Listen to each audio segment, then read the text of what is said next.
Today on CityCast DC. So our friend Jessica Sidman is a food editor for The Washingtonian, and she just came out with her list of what's in and what's out in the DC restaurant scene this year. I gotta say, some of the picks are controversial, so we are gonna grill her today, so to speak.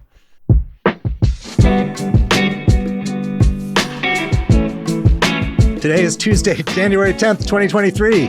I'm Bridget Todd. I'm Michael Schaefer, and this is CityCast DC.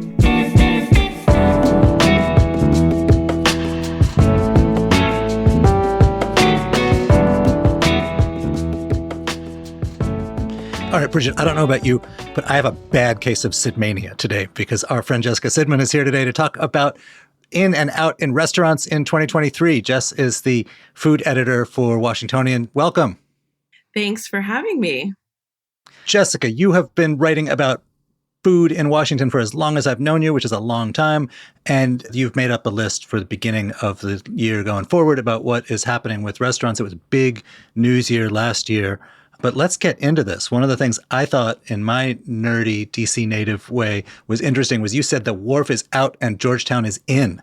That is, it flies in the face of conventional wisdom. Defend yourself, my friend. Yes, this was the one I thought was the most controversial as well.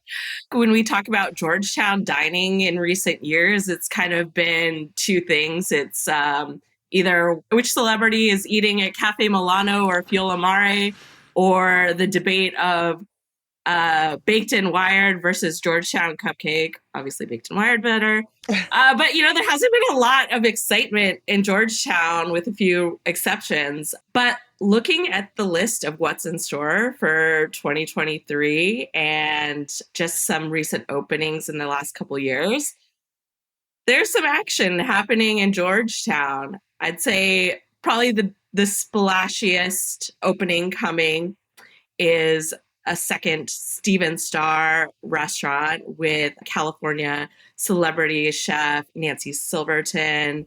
That's going to be an Italian restaurant and market in the former Dean and DeLuca space. And for people who don't know, will you explain who Steven Starr is and what his deal is? Yeah. Steven Starr is the owner of Le Diplomat, obviously massively successful French restaurant where you can spot countless VIPs in Washington.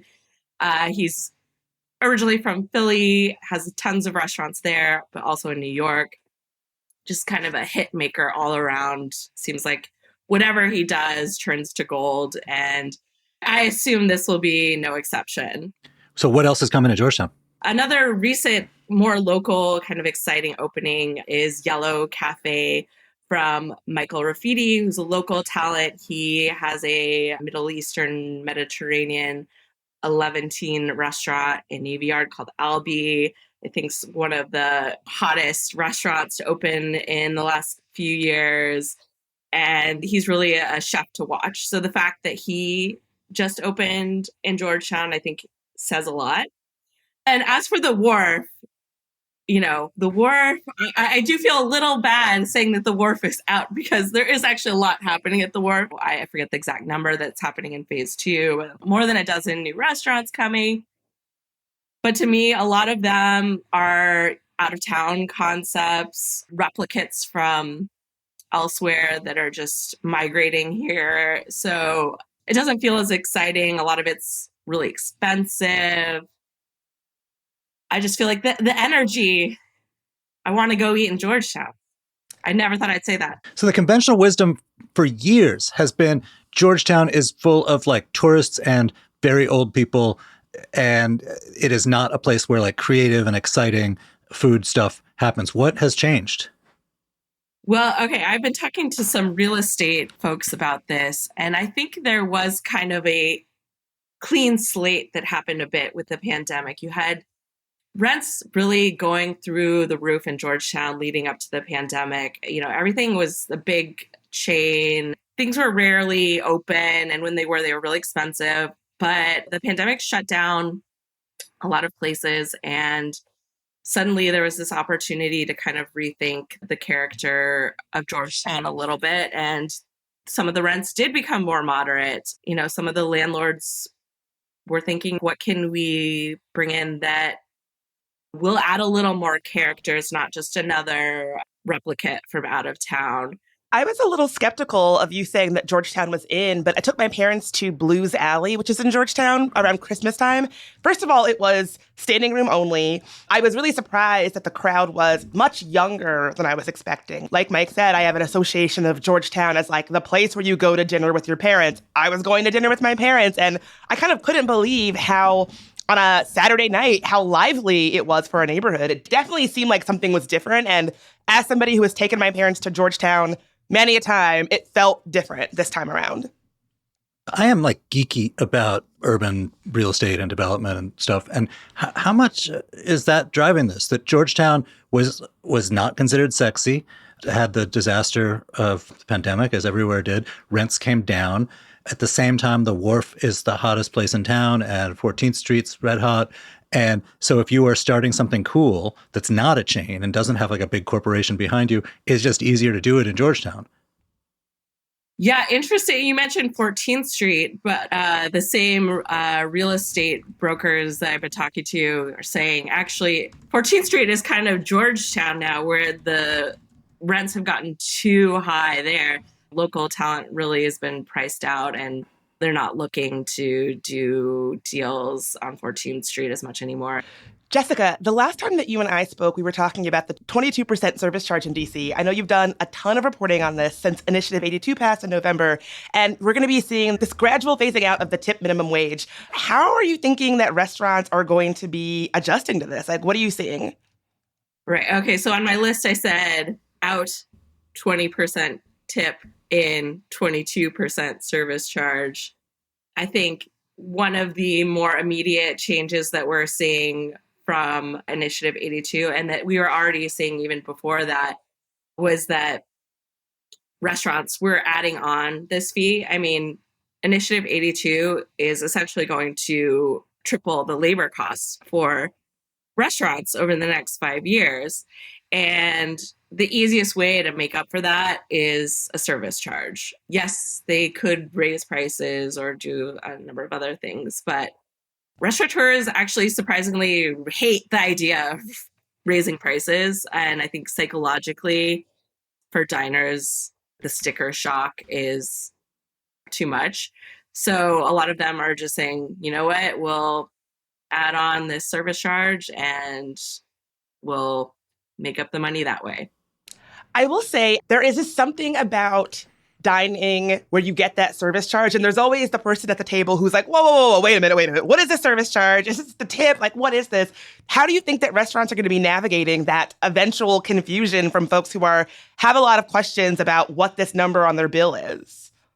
Yeah, it is really confusing. And the difference between a service charge and a tip is that the service charge belongs to the restaurant to use however they want. The phrase service charge is not a very accurate phrase because it doesn't have to go to service staff.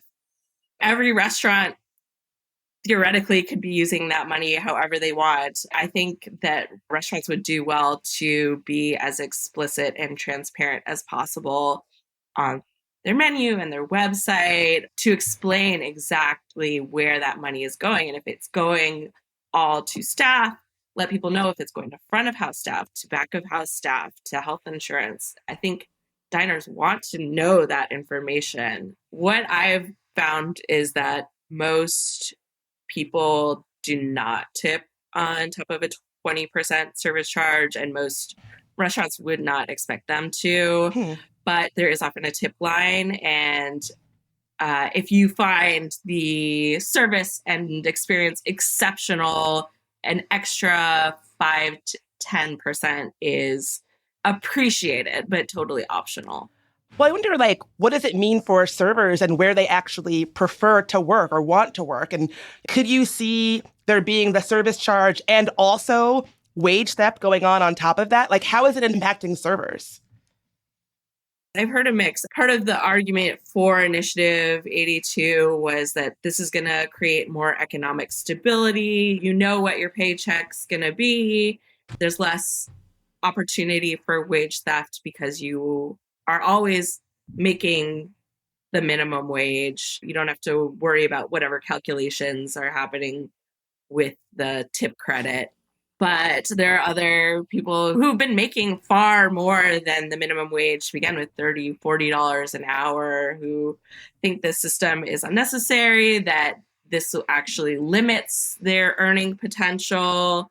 There were certain restaurants like the Red Hen, an Italian restaurant in Bloomingdale, that had a service charge during the pandemic, and the service staff said, we want to get rid of this. We prefer it without this system.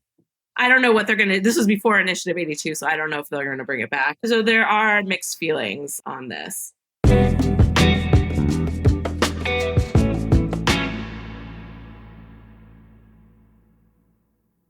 Wait, let's move on to drinking. Yes, please. You say that speakeasies are on their way out and private clubs are on their way in. Can we back up a little bit? Can you explain what the heck both of those things are? Yeah, so I always like to put speakeasies in quotation marks because they are not actually illegal drinking dens, but trendy, hole in the walls with fake doors and expensive cocktails. And actually, quite a few of them have proliferated over the last few years. I've been kind of surprised how the faux speakeasy has come back in such a big way.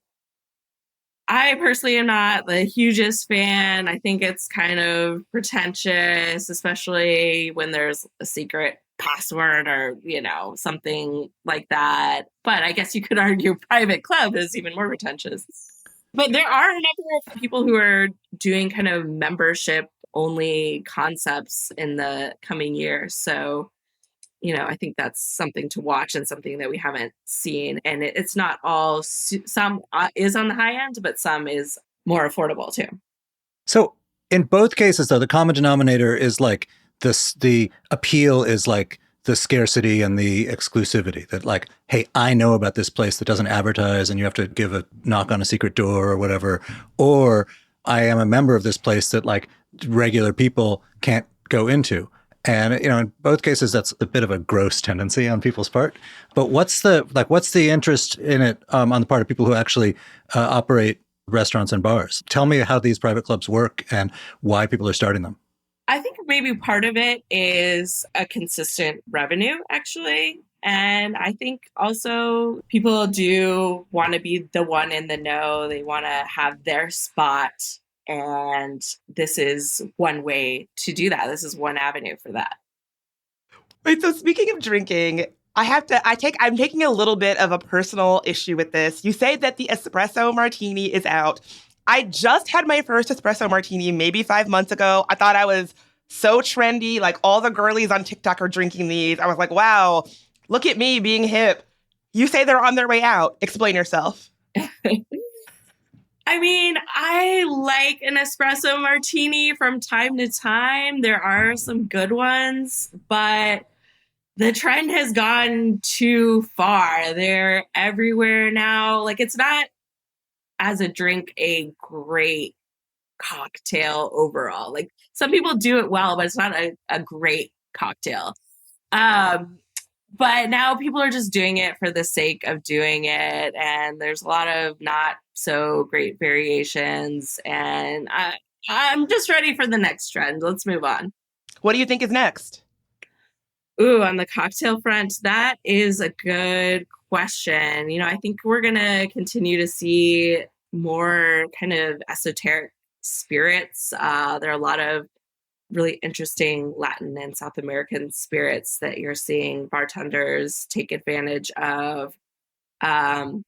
There's so much creativity happening on the scene. I think we'll have to wait and see. It's always a bit of a surprise what emerges, like Negroni Spagliato, who could have with Prosecco in it? With Prosecco in it, who could have predicted that? You also said that that $15 cocktails are giving way to $15 non-alcoholic cocktails. Right. Another big trend is low alcohol and no alcohol cocktails. This actually was the most controversial thing on the list. I would say like 90% of the comments were about $15 non-alcoholic cocktails. But the non-alcoholic cocktail trend really has gotten really big. You're seeing it at any serious trendy bar, restaurant. They're going to have a selection of interesting drinks that don't have alcohol. And it's not just dry January. I think there's a growing movement. There are so many new zero proof spirits on the market for bartenders to play with. And I think it's becoming more socially acceptable for people to, go out and order the thing that doesn't have alcohol in it. And there's so many more options. And at the same time, those options are not always cheaper. I mean, sometimes they are, but there are actually $15 non-alcoholic cocktails out there. And the reason is that a lot of these new products on the market, these zero proof spirits, are actually just as expensive as gins and whiskeys. And also, to make up for the fact that there isn't alcohol in the cocktail, bartenders often rely on much more labor intensive ingredients and infusions. And so that factors into the cost as well. Jess, we always wind up having these like super in-depth conversations with you. And I feel like as a result of that, we wind up doing short shrift to this long list that's pretty wide ranging about DC. I want to put you through a lightning round and just have you explain a couple things in here. Out, QR code menu rage. In, QR code menu begrudging acceptance. So are you saying that these things are here to stay? Yeah, they're here to stay. And I do think Initiative 82 is a part of that because, again, restaurant owners are going to have to cut labor costs or raise prices or whatever. This is one avenue they can go. You don't have to have as many humans. You rely more on the technology. And so this is something that popped up during the pandemic. And I think now for other reasons is here to stay. You said out charcuterie platters, in kebab platters. Where can I get one of these? Kirby Club in Mosaic District from the owner of Maidon, and also another exciting one in Union Market is Yasmin from the owners of Bammy's. So really great little counter, and you can get nice cocktails too. But yeah, kebabs in. And you said out butterboards in some even dumber TikTok trend. What is the dumbest that you can think of for us? Honestly, I try to avoid TikTok, but... Yo, can you imagine if somebody came to your house, you were having a dinner party, and they were like, this is what I brought. It's a cutting board with butter on it, and there's little pieces of bread. We're going to take the bread, we're going to dip it in the butter, we're going to eat it. You would be like, leave. You would end your friendship. This is not the moment where I would defend the butterboard. So, it never ceases to amaze me what dumb things TikTok perpetuates. So I expect something even worse. Jess, it's always awesome to have you here. Thank you so much for coming. Thank you for having me.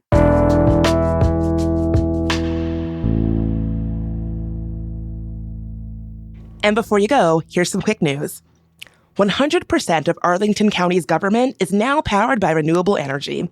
This includes government offices, but also things like streetlights, wastewater facilities, and water pumps. 80% comes from a solar farm in Pennsylvania and costs the county the same as buying fossil fuel-generated power. This is all part of the county's goal to make Arlington carbon neutral by 2050. Meanwhile, it looks like you'll need a new way to verify the mileage on a used car. That's because odometer fraud is up 6% in DC. It's actually a real problem. According to Carfax, the DC metro area had around 32,000 cars on the road with fraudulent odometers in 2022. For just a few $100, sellers can buy tools that illegally roll back the odometer on used cars, allowing them to jack up the price by thousands. So new buyers, be careful out there. And lastly, Maryland weed sales could reach $1 billion within 2 years after marijuana is legalized on July 1st.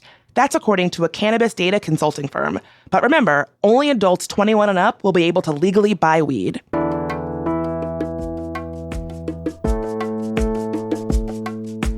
That is all for today here on CityCast DC. If you enjoyed the show, please write it into the tip line on your next restaurant check, at least if it was a place where you paid a service charge already. We'll be back tomorrow morning with more news from around the city. Bye.